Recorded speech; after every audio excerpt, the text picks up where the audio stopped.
So yeah guys, today video nga pala ay gagawa tayo ng biko. Bale meron tayo ditong 4 na ingredients, sticky rice o malagkit, syempre ang asukal na brown, condensed milk at coconut milk. At dahil sa miss ko na talaga kumain ng biko, ay ayan, napabiko ako ngayong araw.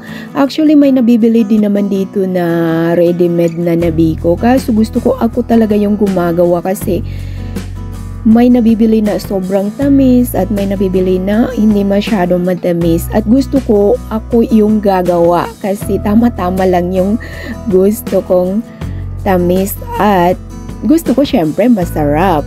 So ayun nga guys, ang biko nga pala ay ang tawag sa aming mga Maguindanaon ay wagit. Hindi ito talaga nawawala sa amin pag may mga handaan. So ayan, gumagawa pala ako muna ng toppings na latex sa Tagalog at sa Maguindanao naman ay lintad. Bali, halo-halo ko palagi kasi para hindi didikit.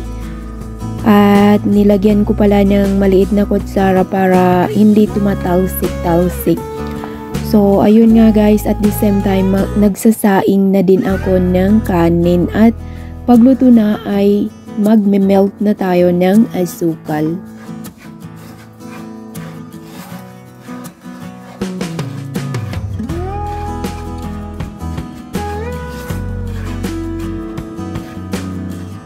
Bali dito guys ay ihalo natin yung mantika na galing doon sa latik ating salain para makuha natin yung mantika. Tapos dito guys ay lagi nating halu-haluin yung ating asukal para hindi masunog at hindi magpait.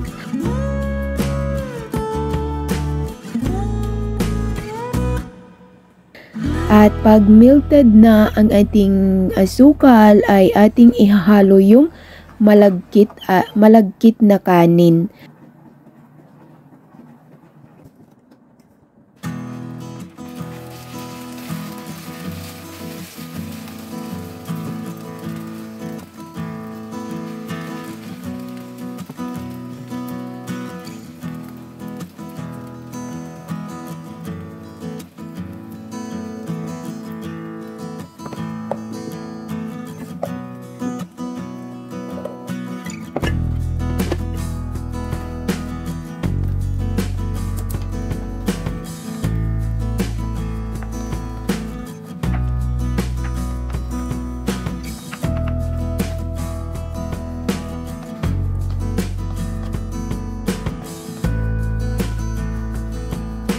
At continue pa rin tayo sa paghalo-halo hanggat magpantay ang lasa at ng kulay. At pagpantay na ay ating isasalin sa kung saan nyo gusto ilagay.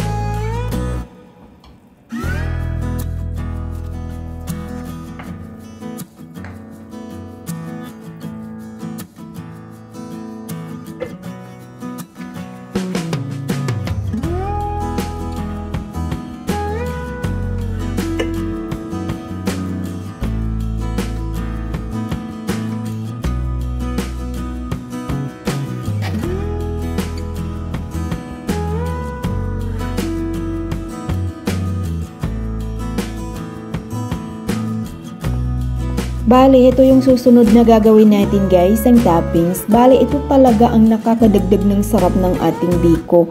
Masarap din naman kahit walang toppings, pero mas lalong sasarap ang ating biko pag may toppings.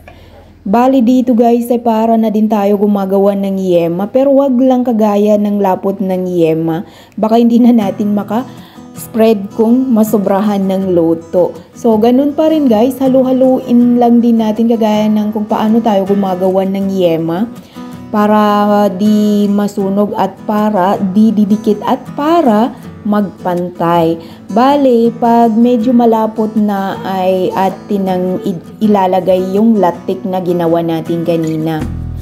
Ganun pa rin ang gagawin natin, halu-haluin din natin hanggat maging light brown na siya. At pag okay na ay atin nang ilalagay sa, pag okay na ang lapot ay atin nang ilalagay sa ating biko, atin nang itatoppings.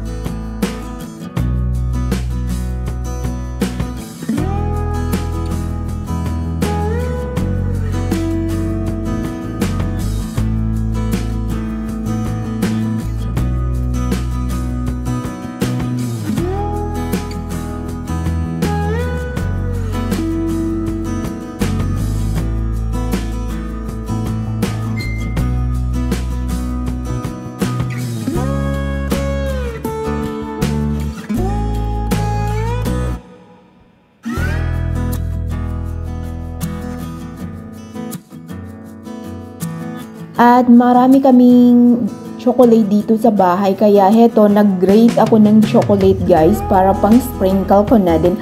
Ito guys ay optional lang, kung gusto nyo ng Milo pwede din yon.